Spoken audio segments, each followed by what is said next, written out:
Hey, Jared. Hello, Adam. Thanks for taking the time to chat today.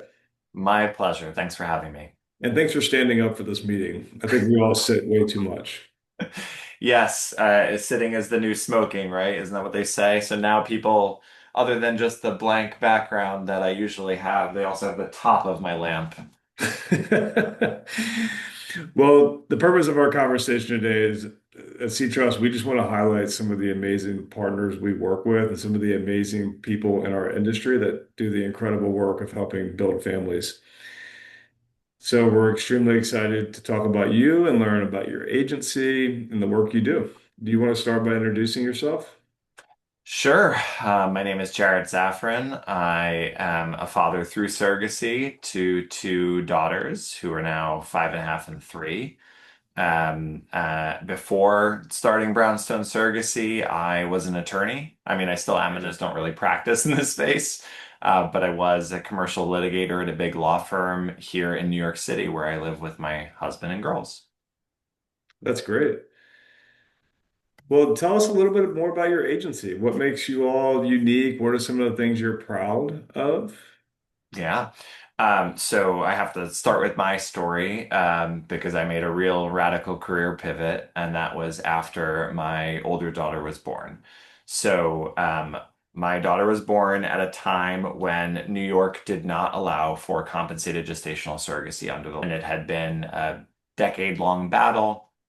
And right after we get back to the city, and 3 weeks later, when we have this newborn, and it's also like peak pandemic, New York finally legalizes compensated gestational surrogacy. And so I'm out on parental leave for my law firm, reflecting on the experience we had just been through with our agency, asking our surrogate even more questions about her experience with our agency.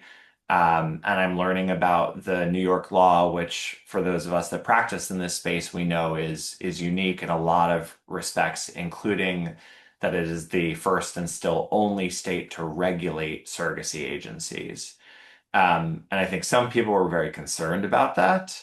For me, it is part of what inspired me to quit my job and start this agency. And so the through thread here to like what makes us different, what I'm proud about is that I started the agency trying to do this personally and trying to do this ethically, and that is still sort of suffused in everything that we do. I come at it from the perspective of a parent who turned to surrogacy and had two girls with the help of one egg donor and two gestational carriers and one agency and me managing the second one. And I've really experienced this process before I was a professional in this space. And my co-director Yesenia has been a surrogate a couple times. She has experienced this process and has a deep passion for advocating for surrogates, making sure that they feel empowered at every step of the way.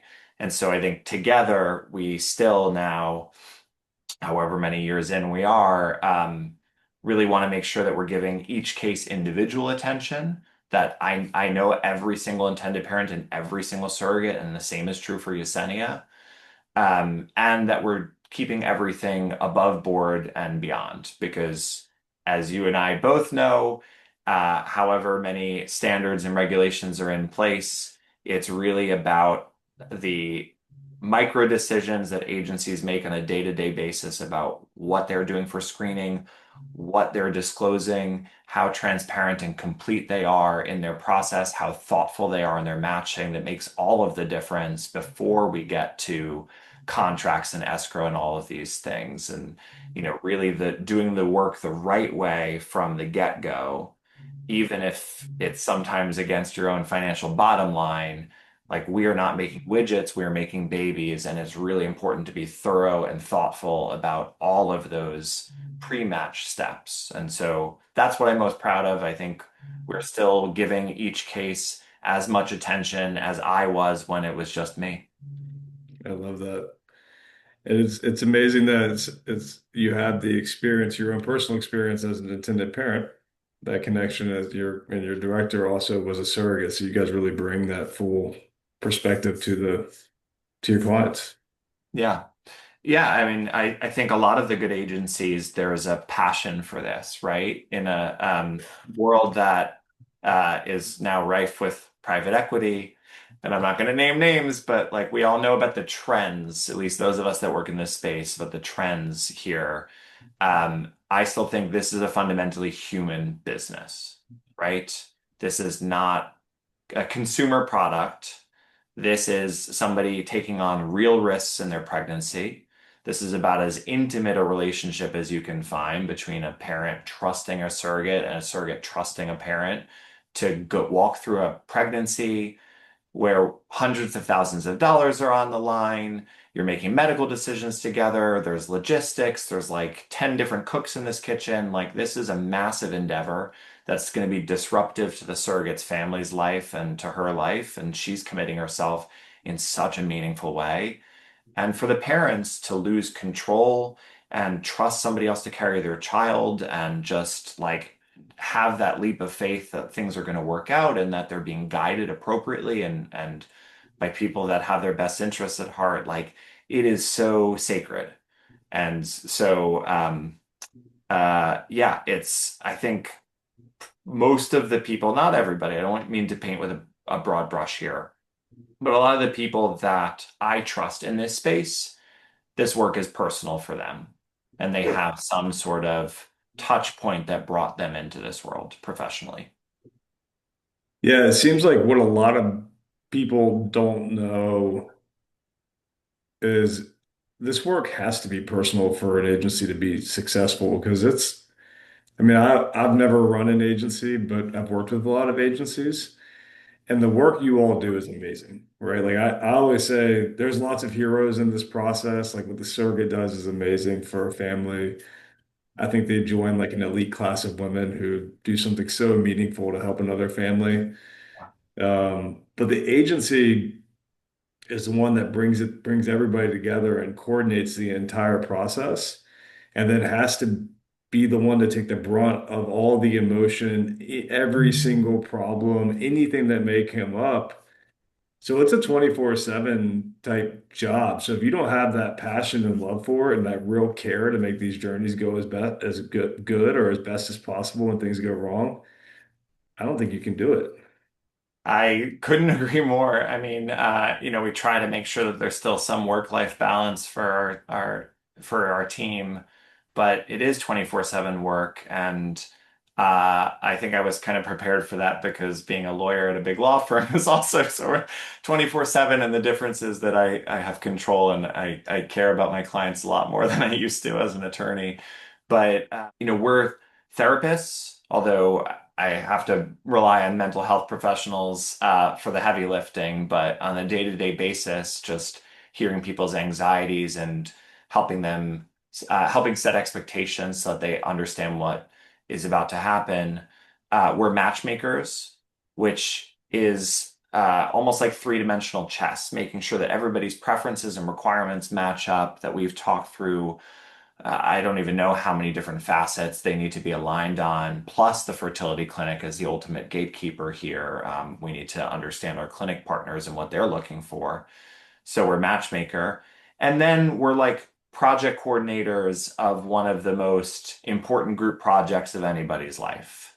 And, this is where I think even the personal passion has its limits because project management, when you're dealing with attorneys and escrow and psychologists and local monitoring clinics and the fertility clinics themselves and people that have busy lives, and you're trying to make sure that the trains are leaving the station on time and in the right direction.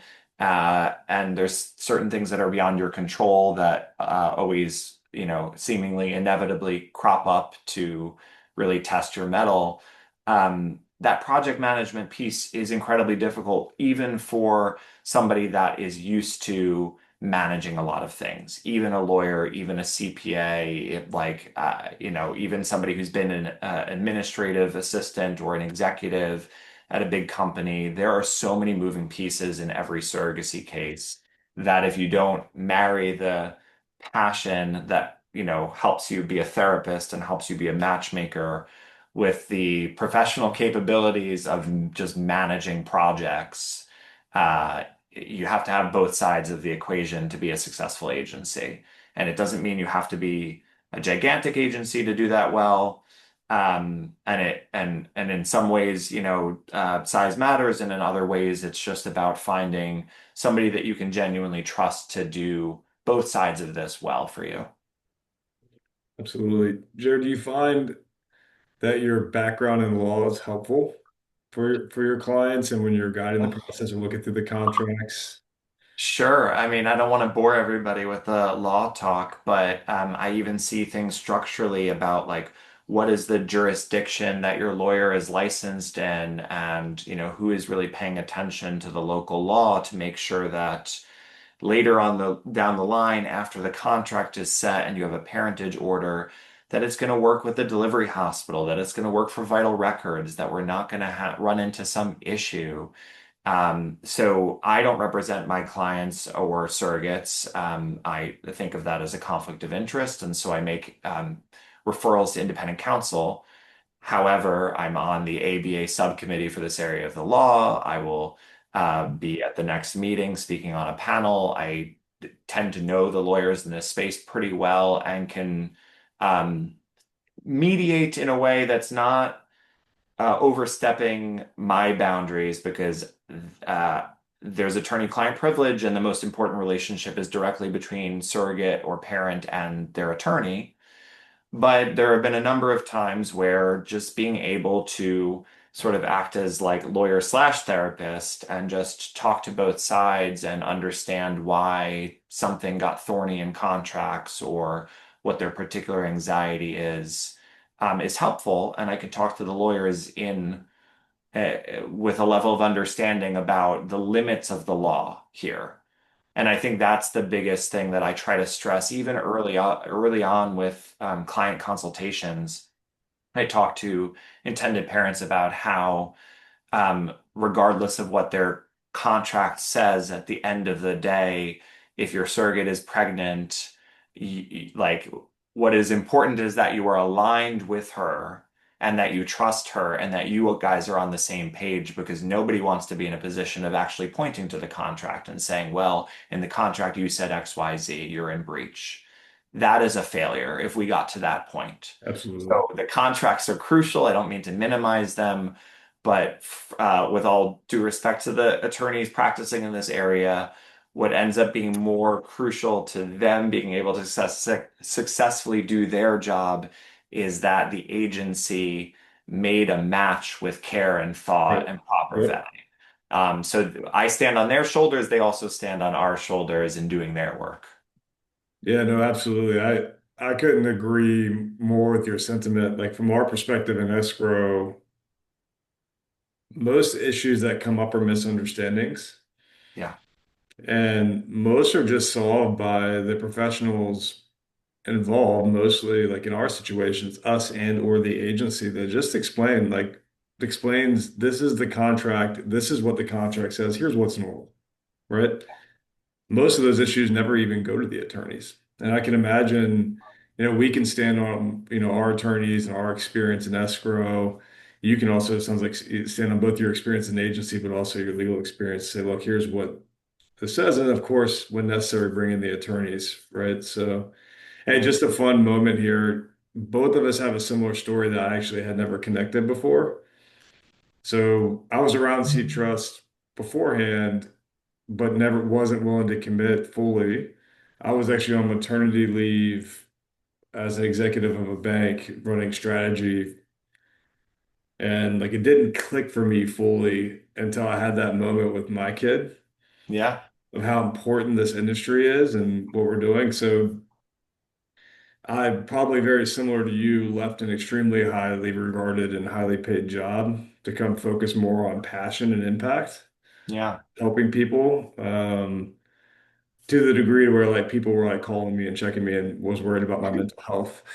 Yeah. Like, Are you sure you're okay? I mean, you were on one trajectory. I mean, I'm still a far cry from the salary I would have made had I stayed in legal practice, but I'm far happier and I mean, I got a text from a friend today because oddly enough, her sister-in-law is the surrogacy coordinator at a fertility clinic. And we put two and two together, and I texted my friend, and she was like, "It's really like you are changing lives." And I, um, I mean, the three women, the egg donor and the two surrogates that changed my life, like the little I do to coordinate things is a very far cry from stepping forward and um, giving of yourself in that incredible way. And so I don't mean to create the parallels, but I was certainly not getting any texts when I was like editing a brief about like, oh, thank God this bank has you, turning around this red line document. So, Yeah. this scratches a deeper itch, and I'm very glad that you took the leap of faith and look at where Seed Trust is now. Yeah, similar for me, it was I couldn't be more grateful in the learnings and the like what I did at the bank for 10 years and what I learned there because it enabled me to be successful and bring that experience to this field. But like the immediate impact we're having and the gratification you get when you see that family, even being a step removed as a provider, I can't even imagine how amazing it feels as an agency. And let's pivot a little bit. I want to ask you, as an intended parent and one now that has guided many families, what would be the top few pieces of advice you would give an intended parent thinking about this journey? And maybe in addition, like what are some of the common misunderstandings or misconceptions that make it stressful for people? Sure. This is a big question, and there's a lot to it. I think my biggest piece of advice is sort of like two sides of the same coin. I think when parents are embarking on this, there are so many decisions they're going to have to make along the way, right? Am I going with an agency or independent? How do I compare agencies? How do I pick a surrogate? How do I know if a match is right for me? Like maybe they chose a fertility clinic or a donor gamete before that. And along the way, how do they choose an escrow agent? How do they choose an attorney? Like they have to make so many decisions in this process. And so, part of me, and this is like I'm an optimizer, I create spreadsheets and try to like make pro con lists. Like that's how I do decision analysis. Part of me wants to emphasize how important each decision is. But I think gut instinct is actually incredibly helpful in this realm. So you need to sort of check the box that the people that are helping you make the decisions along the way, which is usually a surrogacy agency, if we're talking about this process, or egg donor agency, that you trust them to then guide your decisions. And the way you can know that you can trust them is that they have forced you to think of things you didn't think of. And the same is honestly true for a surrogate making this decision. Have they thought about my estate planning and whether I am covered? Have they thought about life insurance? God forbid. Have they thought about birth planning so that the hospital knows to split the two charts so that the baby is not on my insurance? Have they thought about what it means for an escrow company to have a high level bond or be insured? Right? So they need to know that the agency or whoever is guiding them in this process, concierge, whoever, is attuned to those details and understands what high standards look like. And then they can learn to take a step back, put a little bit of faith, and just say, okay, agency sent me a list of four attorneys' names. I'll look at their websites, I'll talk to one or two, and I will trust that that is the right decision and that the agency wouldn't have referred me to this person if they weren't capable of doing this well for me. And so it's this push-pull of like doing your research and feeling like you know that you're in good hands, but you cannot get stuck with decision paralysis because what is really important and what I've seen sometimes happen to the detriment of intended parents or surrogate is that the forest gets lost for the trees. Yep. What is so important is their relationship with each other. and this common project and the beauty and miracle of like bringing life into this world and all of the things that they're going to be doing together in this friendship that hopefully they form along the way. And so a good agency is not interfering with that and not muddying that up and not getting one or both sides to be fixated on the details of a single escrow disbursement or a single decision along the way. Like they just trust that the agency has thought of things that they might have not thought of, has their back, is with them at every step of the way, and is guiding their making in a way that is ethical and useful, like genuinely useful to them. Yeah, no, I couldn't agree more. It's, when people ask me like who should we select, I always tell them to find somebody they like and they can trust, right? And I think if you really click into what trust builds is A, the person has to be likable and agreeable to your personality, right? And approachable, because you're going to work with them through the most emotional component of your life, right? And it's going to be emotional and there's going to be challenges and it's long. And then trust, the other component is find an expert that you really believe in, right? So, and then, try to test whether they deliver consistently, right? If you have likability and they're an expert and they're consistent, you can trust them, and then your journey will go a lot better, right? It's like, I always think of it like when I hire, for example, an attorney who's like an extreme expert in something, I don't even worry with it too much. Tell me what to do. Right. Right. Right. Like, and I know this is different. I know it's more personal, but having that expert that you truly feel and know that has your best interest at heart that you can Yeah. trust makes this journey so much better. And we see cases where, and I always say 99% of cases go beautifully, right? Or at least surrounded with a lot of trust. It's the fraction of a percent that are challenging where I think all the professionals kind of earn their stripes, so we get to see how good they really are. Yeah. But if you can kind of keep trust as that foundation and work together when things go bad, it makes it way less painful and stressful, and you end up with a better outcome with a lot less stress, right? Right. So. And then we see, and I couldn't agree more with your sentiment. You mentioned an escrow disbursement. We will we will see people fight over pennies out of principle, Right. and that's when people kind of need to kind of pick up and look at the big picture and say, look, there's this beautiful thing happening for you and your family, or that you're doing for another family.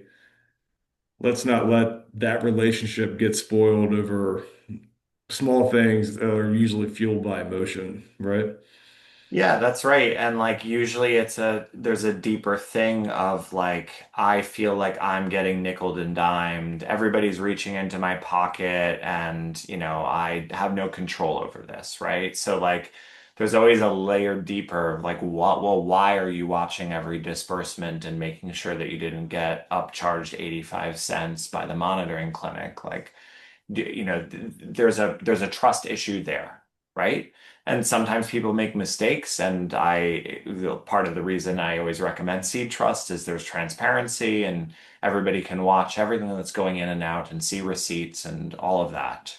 But that's you pick the person and then you don't have to do that, right? You pick the attorney and then you don't have to be as attuned to every little thing because you trust this is going to be taken care of. And that relationship with a donor, relationship with a surrogate's relationship with those intended parents, that is so much more important and shouldn't get washed away, as you said, by like, you know, picking battles over small little things. Well, I think that's where the professionals can really, a big part of where we earn our value, right? If rather than that dispute being between the surrogate and the parents, let the agency, the escrow company, the attorneys figure it out and remove that tension. Submit your issue to the agency or the escrow company. Let them guide so you don't have to have that tension between each other. Because with all the emotion, the dollar amount, and the stress in this process, it doesn't take much seemingly for things to kind of boil over, right? Yeah. Um, and I think letting the professionals kind of act as that mediator makes a big difference. We certainly see it in escrow when somebody's charged up about something and we just explain it, Yep. it's over, right? But if they came at the situation differently and accused, then there could have been this unnecessary tension. And we see that happen a lot too, right? So, 100%. I mean, it's most of the time it's just about, well, this is what typically happens, and that's why X, Y, Z. And then they're like, okay, well, if this is like how this is agency policy, this is how escrow works, like I understand, like, and they just want an explanation. yeah, and that's our job. So, how about surrogates? What's the top few pieces of advice for a surrogate? Yeah, I mean it's oftentimes the same, right? It's have you found a place that you can trust because you are going to go through a lot and you are relying on them to listen to you, to match you appropriately, to not put an unnecessary work on you, right? Like an agency can book monitoring appointments and make sure they're convenient for you. Book your travel and make sure that things are taken care of. Advance you funds that, you can like your per diem is there or your Uber is taken care of or the agency's job is to alleviate stress and to be one step ahead and to make sure that she feels truly empowered at every step. A lot of people have no idea IP and surrogate, like how do I hire an attorney? Like, Right. what questions do I ask? Like, where do I even begin?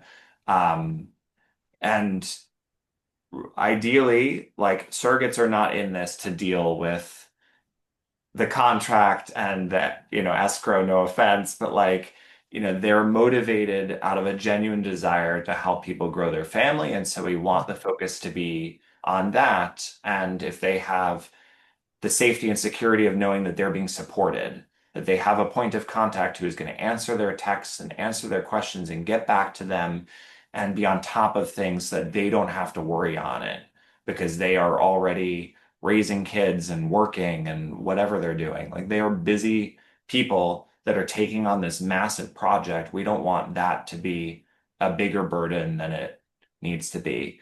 And so I think surrogates need to find the right agency home where they feel like they've got my back through thick and thin, and I will never have to worry about reaching somebody who knows who I am as an individual and is going to help me through whatever it may be and is looking out for my interests. And so that's why I threw out before some of the examples of life insurance and, having an advanced medical directive and these things that are like so unsexy, for lack of a better term, Right. but are crucial. And so I know as a surrogate that's taken care of, and now I can focus on the intended parents and my medications and, all of the exciting things that are coming up in this journey. So I think it's very much one and the same. And Yesenia, my co-director, has been in their shoes. All of our case managers are former surrogates. So we really have a sense of even the little like nuances of like, hey, like intended parents are inviting me out for lunch around the screening appointment, but like they asked me to pick a restaurant, but I don't want to presume that they're paying. And like there's so many little like tiny things that come up, and only somebody that's like done this dozens of times and been in their shoes and whatever can like just take that anxiety off of them. It also seems like finding an agency that's going to try to ensure that the match they get fits their needs, right? Yes. Yeah, I mean that's the listening component. I mean, my last meeting right before we jumped on this was with a experienced surrogate and her husband. So in some ways she knows what to expect, and yet we walked her back through everything and went back over her matching preferences and talked about difficult things like termination and vaccination and communication and um, really dug in. And I asked one of the questions I usually ask is, in an ideal world, like when you were just daydreaming about what this next surrogacy journey is going to look like what is the mental picture in your head? Who are the intended parents? What does your relationship look like? And just getting them to like just project to the future. They may not get perfection, and I'm not promising that, but I want to know the vision in their head about, is it your best friend? Is it going to be your best friend? Are you making a first time parent? How local are they to you? I want to know what is ideal, and then we can talk about what is possible. But I think we do a really good job of getting the first match to be the right match and making things stick because we've invested all of that time in listening and making sure she feels like she's in control and she's going to get the profile first and decide whether she wants to move forward. And there's all these things that we want to make sure that she's excited walking into this match because as we keep saying, it's a really long journey from that point on. And so better to start it out on as firm a footing as possible. People often, I guess, because we're more on the kind of money in escrow side, people always ask me is like around the typical question, do surrogates mainly do this for the money? And I immediately say no, right? I just I don't believe it. And I was actually when I saw you in New York recently, I was actually in an Uber on the way to the airport. And I was thinking about this because somebody asked me that question, and I was kind of lost. I was like, no, and I was like fumbling around trying to explain like at least my impression, which is hard for me to relate to a surrogate. Yeah. I can't be one. I've worked with a lot of them and and maybe this is a terrible analogy, and I'll take the risk of saying it here only because it could be cut if it's terrible. But the analogy I was thinking about, because having met surrogates and having talked to them, these are mothers who are usually go down this path because they can help a family, which is beautiful, right? But like after talking to surrogates, usually after the journey, and I'm sure a step closer as the agency, maybe you can work with me on this. It's like they just had this such pride in like I helped this family. Like they've almost entered into like this elite class of women who've done this amazing thing Mhm. for this family that can never be taken away from them. They're like superheroes who have helped this family achieve help this couple become a family or grow their family. And I was just because I was so like agitated by the question because the person was very persistent about it. And then I was trying to court, like, I was like, how can you like explain this or think about this in like a different way? Um, and the only thing that I could come to in my stinky Uber ride was it's kind of like somebody that donates an organ Mhm. to help save a life. Like, I have friends who've donated organs to help somebody and like the joy they got or when I see them smile when they tell that story or show that scar of like I did this selflessly to help this family.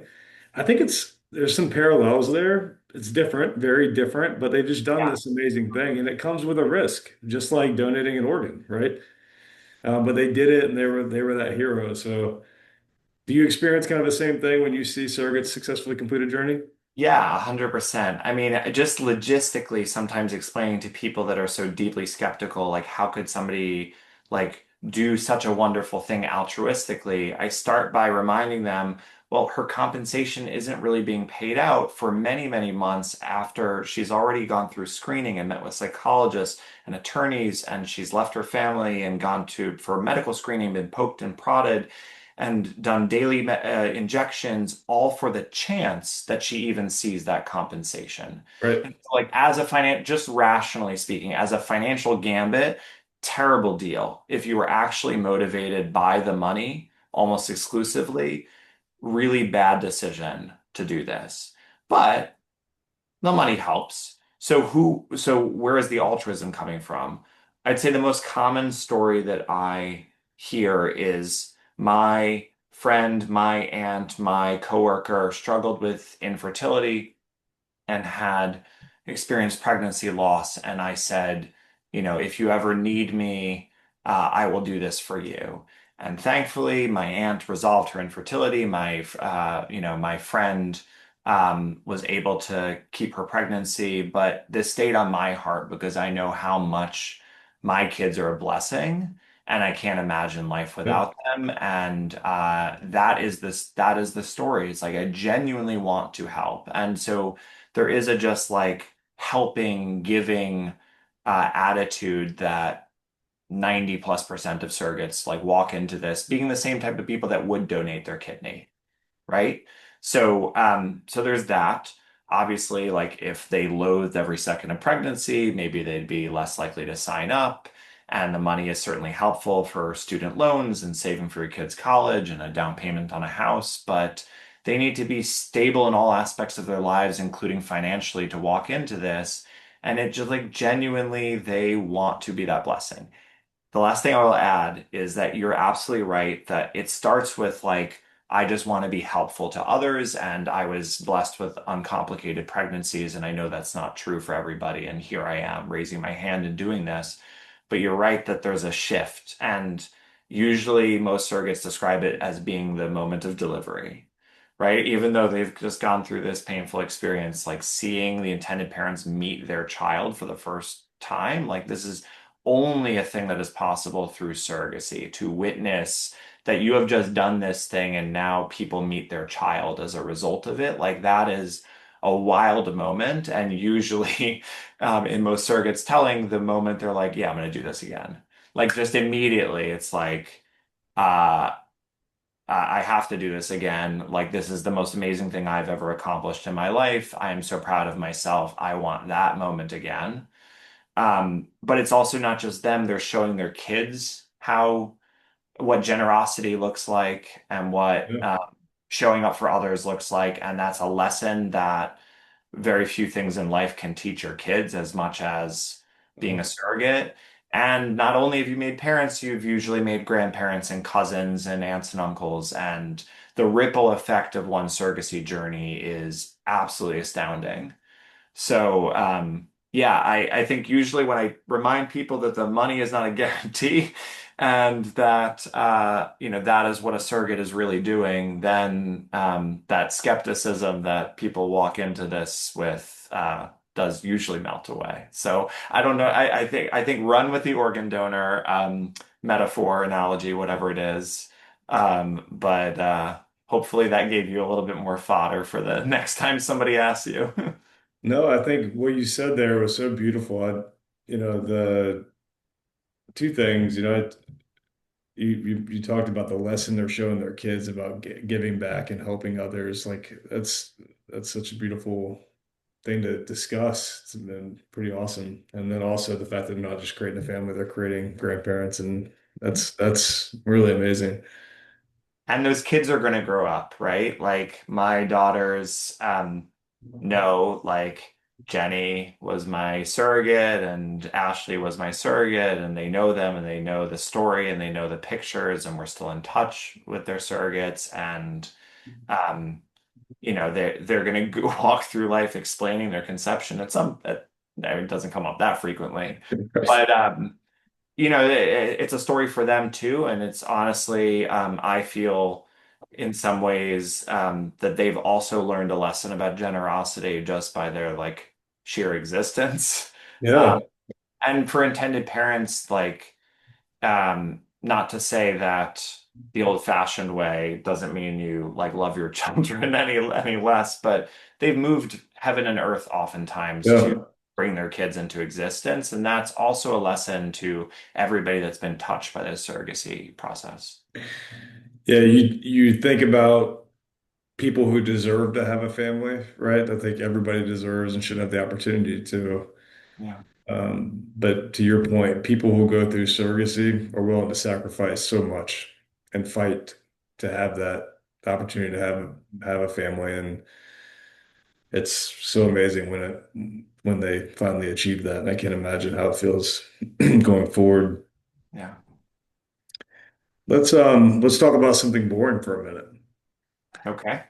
So, thinking about the financial aspects, what misunderstandings do you usually hear or questions do you usually get about escrow? Um, or, Yeah. or I mean, concerns? Unfortunately, I think all of our lives were made a little bit harder by some recent events, right? So I don't know that there was, I mean, maybe I'm wrong, but I have a feeling there wasn't as much of a deep level of skepticism years ago about escrow's role, but now people have seen tens of thousands of dollars disappear because of embezzlement or malfeasance. So, now we have to do a little bit more advocacy, and you've really led the way in doing that. And these new seeds ethics guidelines around escrow are a great step in the right direction as well.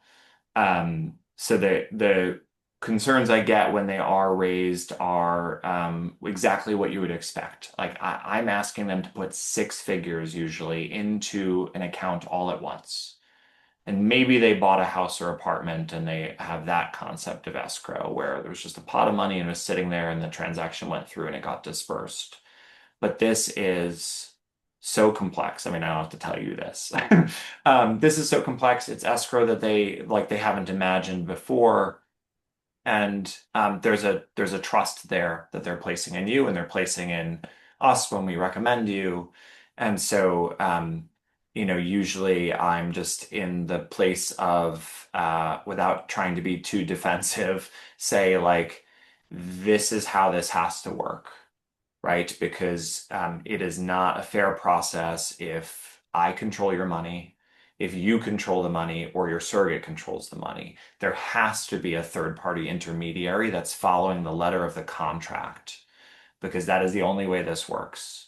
We cannot have, if sometimes there's gray area in the contracts, of course, but we can't have there be battles when you are already expecting a child over money. It needs to be administered by an ethical, neutral third party. Because what is the alternative?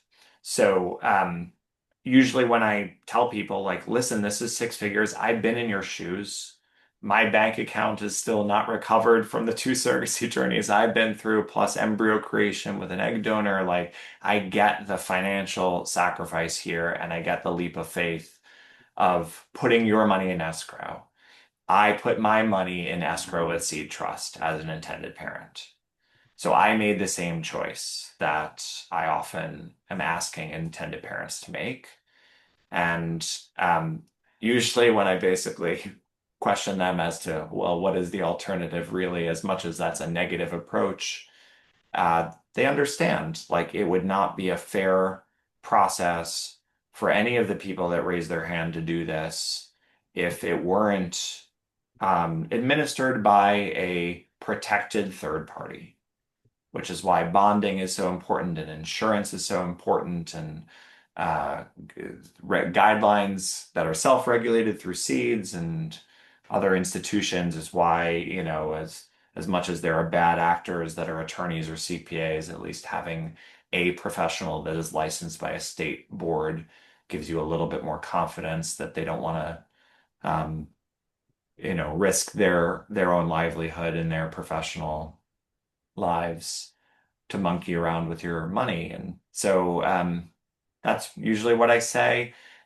90% of the time, people understand. I mean, we start talking about escrow in the consultation, it's in the agency agreement, they've come to expect it, and we don't really get pushback. But, given recent events and headlines, those that are more attuned do ask that question. Yeah, it's when it's interesting to me, and I'm like a financial geek, right? Yeah, So it's always been kind of a interesting thing to me, or something I understood but jostled with was when we started in the industry 10 years ago. Seed Trust just turned 10 last month, and or I guess like a couple weeks ago. And when we looked at the field and what was happening on the escrow side, it like blew my mind. yeah, Not, and it wasn't necessarily that people had bad intentions. It was just a lack of sophistication around how money should be managed, right? What proper financial controls look like, and what was truly possible for a fiduciary holding money in the space. right? So I don't want to paint the picture as the complete wild, wild west, but it wasn't far from it in the way I saw what was happening. And it was kind of a lot of providers that held money with no bonding, no audits, no security, no checks and balances. And they actually didn't have any systems of transparency. It was more like a monthly Excel sheet when they sent it. Yeah. Payments were done by checks. The check was in the mail. Surrogates were always saying, "Where's my money?" Agencies back then, even when they used escrow, actually had full control of the money. The escrow company didn't even take on the responsibility to check it and verify it and approve it. Yeah. And when we came in, people thought I was crazy. Like I remember people being so mad at me and just saying I was completely crazy to have this concept that an escrow company can operate much like a trust company at a bank to really say, look, we're going to take this responsibility to check the receipts, we're going to check the contracts, and if we get it wrong, it's on us. Hmm. Because everybody deserves, like parents deserve the money to be managed per their contract strictly. And anything that's not in their contract, they deserve to approve it, right? And the agency shouldn't have to do that work or take that liability. They're doing enough, right? No, And then and yeah. And the surrogates also deserve to make sure that they're going to get paid whatever that contract says in a very fair way. And that one side can't use, I always think of it as one size can't use the money or the financial terms as a way to get an advantage.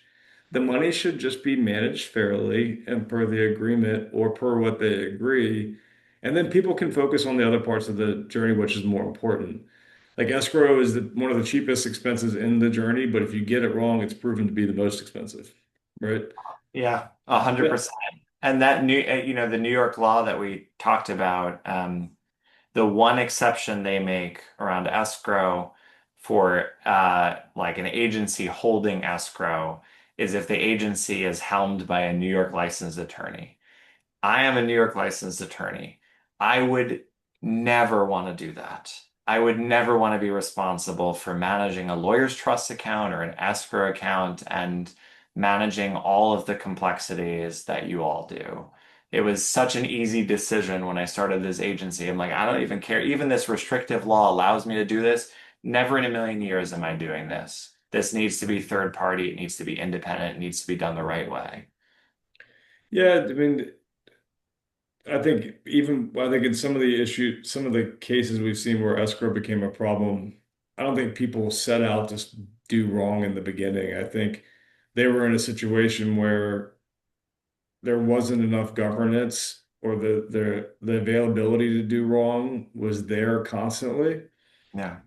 And temptation or circumstances won. And so it's better just to have that separation. And I couldn't agree more. As an agency, you're matching, you're bringing all the parties together.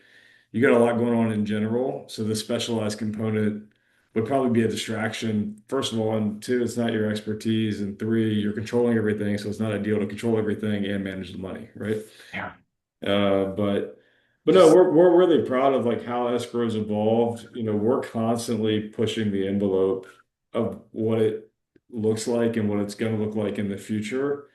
For me, it's not about being ahead or being the leader. I am competitive. But you know, the nearest bond for us when we got $100 million bond was less than 1 million. Right. So it wasn't about like, hey, let's measure to the next yeah. competitor. It was like, let's just do the absolute craziest and best thing we can because these families deserve the best solution possible. Right. Yeah. And also, I can sleep at night, right? Knowing that everything is managed in a way that I'd be comfortable with it personally. So, but no, we're proud of it. I think, you know, what's happened to some families in the fraud that we've seen is terrible. We've actually taken on pro bono cases for all of those families, which cost us a lot of money in the in the millions, and donated services to help. And it's because we think it's the right thing to do. Again, wasn't a good business decision, but the outcome of that has actually led to people focusing on it a little bit and Mm. ensuring that they're protected. Whereas before it was impossible to get people to focus on that it mattered. Right. And it's allowed people, parents and surrogates to say, well, wait a minute, is this a good place to work with for escrow? And it's also got the industry and the leadership in the industry and the organizations in the industry to say, okay, we need to get smarter on this and Yeah. allow things like standards to pass. And because we're such a collegial group, I think Yeah. before it was, well, we want this to be fair, right? I want this I to be mean, easy. And now it's like, now everybody's agreeing there should be a minimum standard, which is great. we're so reliant on each other because we all know that there's opponents to everything that we do, just as an industry. Like globally, domestically, like there's always a target on our back because people have misconceptions of surrogacy. There's certain families that we're building that morally they object to. They object to some of the science for moral grounds. So we need to be as squeaky clean as we can as practitioners in this space to preserve the ability to do this work. And so agencies rely on you. Obviously, you rely on agencies too, but agencies rely on you. We rely on the insurance brokers because that's a huge piece of what we do. And not every agency has internal expertise on the nuances of insurance. We rely on the attorneys, we rely on the mental health professionals. So it's like collegiality also through necessity. Like I think we genuinely like each other and we're some of the only people that can understand the crazy that each other is dealing with, which is always nice. You sort of form bonds when you're in the trenches together with people, but there's also a mutual reliance because if one of us falters, it has, going back to ripple effects, this has negative ripple effects. Every scandal has effects on you. So thank you to you and SeedTrust for stepping up and dealing with the fallout of some of the escrow issues. And hopefully that won't be a recurring part of your bottom line as a company. But we all benefit in the industry from people stepping into the breach to fix the issues that affect us all. Yeah, for sure. And those stories hurt the families. They hurt people. They hurt all providers, but they hurt the field, which is so important, right? I was recently talking to a reporter who was focused on it, and I said, look, when you write the story, make sure you're balancing that with the thousands of people who achieve the miracle every day of having building a family, Yeah. and not the few people that got hurt by a bad actor, because bad actors can occur in any industry, right? And they do, right? I mean, look across any industry, you can have bad actors. I think, and getting back to our earlier conversation, this is why picking the right professionals and the right team you can really trust matter the most. And taking the time to get it right across the board, I think, is critical, right? So, Yep. And that's, a surrogate's not going to sign up to do this if she feels like it would not be safe and secure for her to do this. And that extends to, well, is the check actually going to be in the mail with, some of the old-fashioned escrow providers, and the intended parents are going to make the same decision about whether or not they can stomach pursuing their dream of having a kid through this process if they don't think that their money is going to be secure. So there's trust all around. But yeah. Jared, you all run an awesome agency. We've had a lot of successful cases together. Thank you for the work you do. If someone is interested in learning more about you and the agency, what's the best way to get in touch with you? It's very easy to reach us. Brownstonesurrogacy.com, Brownstone Surrogacy on all the social media platforms. It's Jarret, my first name, at brownstonesurrogacy.com for email or hello. Very, very easily reached. And thank you for this, Adam. Awesome. Thank you, Jared.